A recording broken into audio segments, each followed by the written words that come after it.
Sebelumnya, perkenalkan saya Anu Rakyana dengan NIM akhir 045 sebagai editor.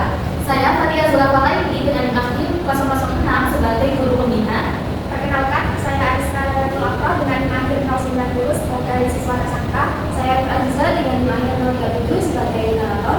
Saya Cantika Sofika Putri dengan NIM akhir 108 sebagai siswa. Saya Vidya Agustin dengan NIM akhir 091 sebagai siswa. Saya Aurelia Syamanofa dengan NIM akhir 086 sebagai kakak guru. Saya Nutlara dengan NIM akhir 004 sebagai siswa. Saya Muhammad Galafa dari NIM 004 sebagai siswa. Selamat Natal! Setiap akhir masa sekolah, kenangan menjadi sesuatu yang berharga. Salah satu bentuk kenangan tersebut adalah yearbook atau buku tahunan yang memuat kisah dan wajah para siswa sebelum berpisah menuju masa depan. Namun, di balik rencana indah itu, terkadang muncul pelajaran berharga yang tidak tertulis dalam buku apapun. Mau tema kayak apa?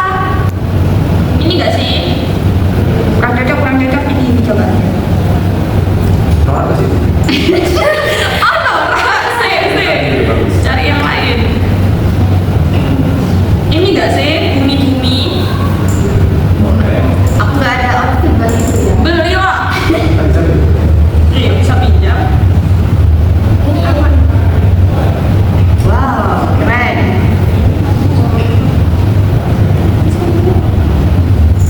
Yang mana ya? Gimana kalau nanti aku yang lurusin dari kalian? Oh, boleh. Sendiri. Iya. Boleh, boleh. Nanti Ilanya bilang ke anak kelas ya. Nanti kita gimana gitu.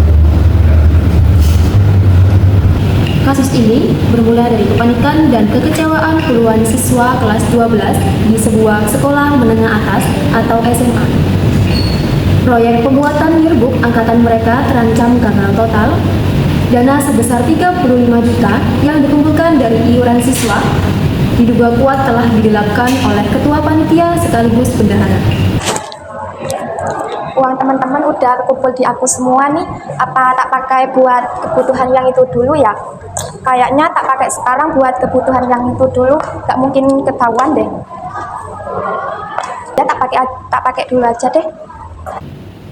Dana yang sedianya digunakan untuk membayar vendor fotografi dan percetakan tak pernah sampai ke tangan pihak terkait.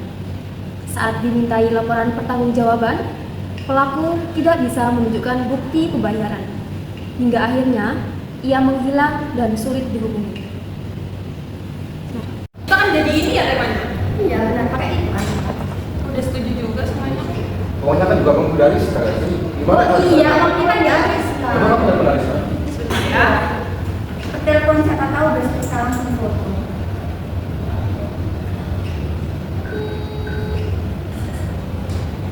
Iya kan? Kemana? Ditolak. Coba aku Coba lagi.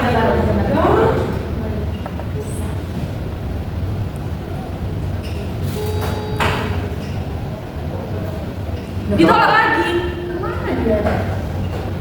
Kita udah ngumpulin uangnya loh di Ariska. Terusnya gimana? Mau ditolak? Bisa jadi dia itu sibuk. Ditolak lagi. Gak diangkat. Coba kalau dulu. Pak Cep gak dibayar susah.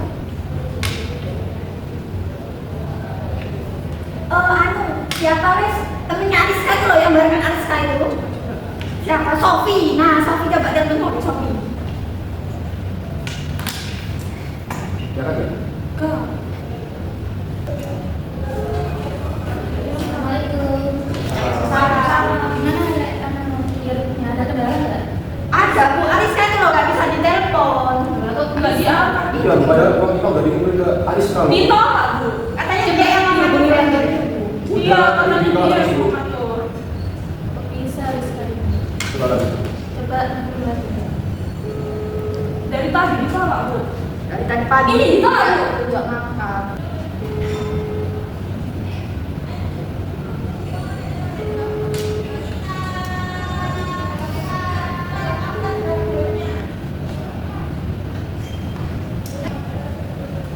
Ya kan? Berdering tapi nggak ada.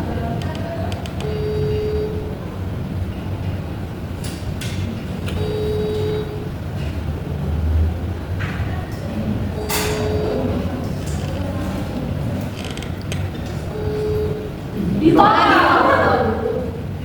lagi.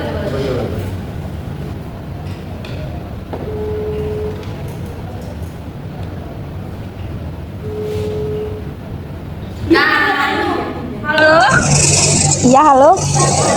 ini Bu Guru mau ngomong sama kamu. Loh, ada apa? Halo? Iya, halo Bu. Nah, kamu di mana? Ini temanmu nunggu-nunggu loh dari tadi. Kamu di mana? Ini Bu, saya masih mencari vendor. Oh ya udah kalau gitu nanti ke ruangan saya ya. Oh iya Bu, iya Bu. Oke, sekarang loh ya. Nggih Bu.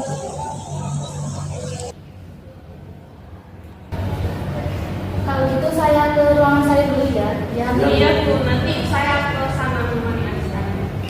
Ini tuh, Waalaikumsalam. Terima kasih Bu.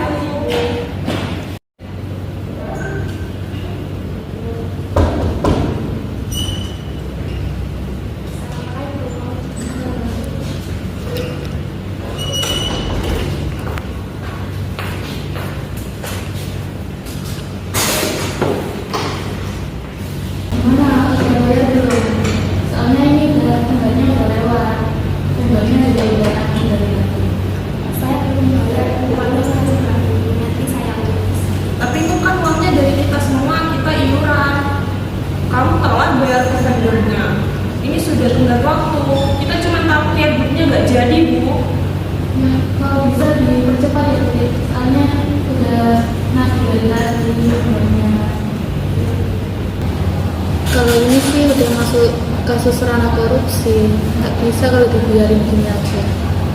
Kayaknya anak-anak harus tahu kalau ini tindakan yang tidak benar.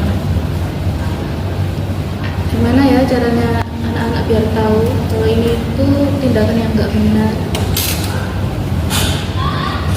Oh, mungkin nanti bisa dikasih penyuluhan aja tentang anti korupsi. Iya. Sekolah kemudian berinisiatif mengadakan kegiatan penyuluhan tentang etika pengelolaan dana dan nilai anti korupsi agar kejadian serupa tidak terulang lagi. Assalamualaikum warahmatullahi wabarakatuh. Waalaikumsalam warahmatullahi wabarakatuh. Anak-anak di sini pihak sekolah akan melakukan penyuluhan mengenai anti korupsi. Tujuannya supaya kejadian yang kemarin itu tidak terulang kembali. Dan di sini di sebelah ibu juga ada kakak gurulnya. Kalau teman-teman sebelumnya perkenalkan nama kakak Resya Almawar. Nah jadi kebetulan di sini kakak akan memberikan penyuluhan terkait penggelapan dalam jabatan. Karena nah jadi anak-anak diharapkan cuma kakak yang benar baik ya. Ya. Sebelumnya kakak punya event teman-teman. Baik teman-teman, kakak tanya nih sebelumnya ada yang tahu tidak sih penggelapan dalam jabatan ini apa? Korupsi. Ya. Betul sekali. Boleh jelaskan? Nah jadi definisi penggelapan dalam jabatan adalah tindakan pidana yang dilakukan oleh seseorang yang karena posisinya ini memiliki kepercayaan untuk menguasai barang atau uang milik orang lain. Nah kemudian orang ini menyalahgunakan kepercayaan tersebut untuk kepentingan pribadi secara melawan hukum. Nah tindakan ini dianggap sebagai pemberatan karena dilakukan oleh pihak yang memiliki hubungan kerja atau jabatan dan dapat menimbulkan kerugian di kepentingan umum. Nah jadi definisi penggelapan dalam jabatan ini adalah ketika seseorang mempunyai jabatan yang lebih tinggi kemudian orang tersebut memiliki kekuasaan untuk menyalahgunakan jabatannya seperti itu teman-teman. Next kan? Nah kemudian ada penyebab penggelapan dalam jabatan yang pertama yaitu ada mentalitas atau kualitas mental atau kepribadian pegawai. Pelaku dengan mental yang lemah lebih mudah terpengaruh oleh kesempatan atau tekanan untuk melakukan penggelapan. Dan sebaliknya individu yang memiliki mentalitas yang kuat cenderung lebih tahan terhadap godaan dan tidak memanfaatkan kesempatan yang ada. Nah jadi ini balik lagi teman-teman ke diri kita sendiri, di mana mentalitas kita. Nah jika kita mempunyai mentalitas yang kuat maka kita akan tahan terhadap berbagai godaan yang mengarahkan ke arah tindakan penggelapan. Tetapi kalau kita mempunyai mentalitas yang lemah maka kita akan mudah terbawa arus dalam godaan-godaan tersebut. Next kan? Kemudian yang Yang penyebab kedua yaitu adanya intelijen atau tingkat kecerdasan. Nah, tidak secara mendetail namun disebut bahwa daya intelektual yang rendah menjadi salah satu faktor yang memungkinkan seseorang melakukan tindakan penggelapan. Nah, artinya pelaku mungkin kurang memiliki kemampuan analitis atau kontrol diri yang cukup untuk menahan dorongan melakukan pelanggaran. Next, Kak.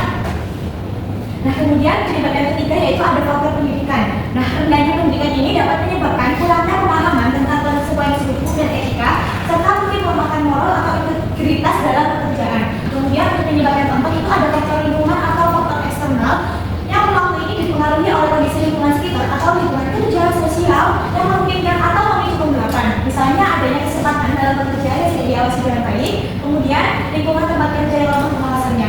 Next, Kak. Nah, kemudian penyebab yang kelima itu ada kepercayaan atau hubungan kerja.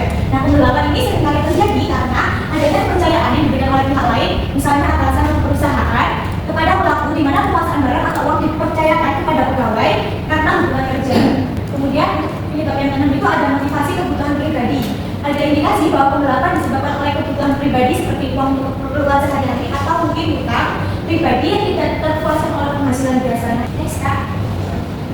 Nah, kemudian ini ada dampak pencegahan dalam jabatan, teman-teman. Yang pertama yaitu kerugian finansial sekolah. Nah, yang kedua kerusakan reputasi dan kepercayaan.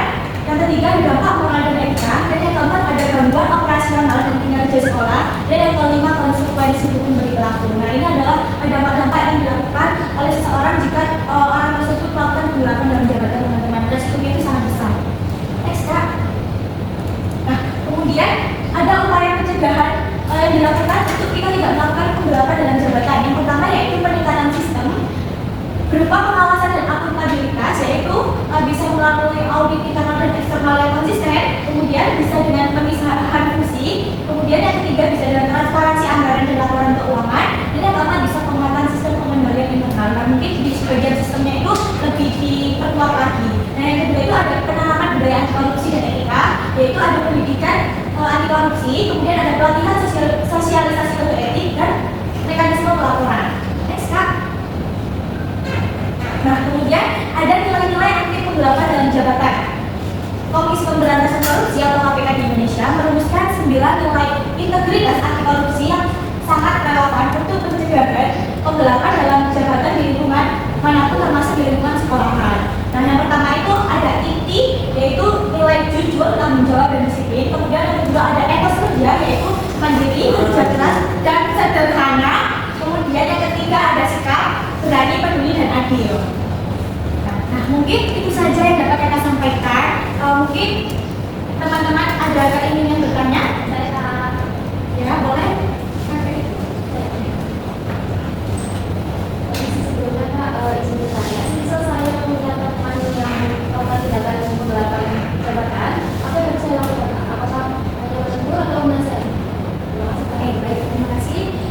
Kalau boleh tahu dengan siapa? Aziza. Oke, baik. Jadi gini ya Aziza. Jika kita mempunyai teman yang melakukan tindakan penggelapan dalam jabatan, maka apa yang kita lakukan seperti itu ya? Nah, yang pertama kita itu bisa dengan cara menegurnya terlebih dahulu. Kemudian jika menegurnya teman tersebut itu tetap masih melakukan tindakan tersebut, maka yang kedua kita harus melaporkan ke atasan kita atau ke di mana misalnya ini di lingkungan sekolah ya. Jadi kita bisa melaporkan ke guru-guru yang berwenang seperti itu. Nah, jika masih anak ini masih tidak mempan, nah itu konsekuensi hukum itu kan juga ada ya kan. Kalau misalkan seperti itu ada undang-undangnya tersendiri. Nah, mungkin walaupun sudah dinasihati itu masih tidak mempan, diberi sanksi juga tidak mempan, mungkin yang terakhir ada konsekuensi hukum itu yang perlu dipertimbangkan, karena kalau sudah memasuki konsekuensi hukum itu sudah termasuk yang berat sekali seperti itu. Bagaimana? Mungkin ada yang ingin bertanya lagi? Baik. Tadi kan di upaya pencegahan ada audit internal dan eksternal. Audit internal dan eksternal itu apa? Nah, jadi gini teman-teman, audit internal itu adalah proses evaluasi yang dilakukan oleh anggota organisasi itu sendiri. Jadi misalnya nih kan kalau di sekolah, di lingkungan sekolah itu ada banyak organisasi yang misalnya itu ada OSIS, ada MPK dan lain-lain. Nah, misalnya di OSIS ini, nah di OSIS kan biasanya kalau harus ada kegiatan itu pasti harus ada dilakukan evaluasi. Nah, evaluasi ini yang dipimpin oleh anggota organisasi OSIS itu kan, jadi yang disebut audit internal. Sedangkan audit eksternal ini itu juga sama proses evaluasi, namun yang mengevaluasi itu bukan terkait dari organisasi, jadi dari pihak ketiga seperti itu. Jadi misalkan bukan anggota OSIS itu sendiri, tetapi bisa pihak ketiganya seperti itu. Bagaimana? Nah, mungkin itu saja ya teman-teman yang dapat kakak sampaikan. Kakak mohon maaf bila terdapat kesalahan perkataan maupun tindakan selama kakak melakukan penyuluhan. Semoga materi ini dapat bermanfaat dan dapat diterapkan ya. Terima kasih Kak. Baik, itu dia pemaparan video penyuluhan anti korupsi dari kelompok kami. Penggelapan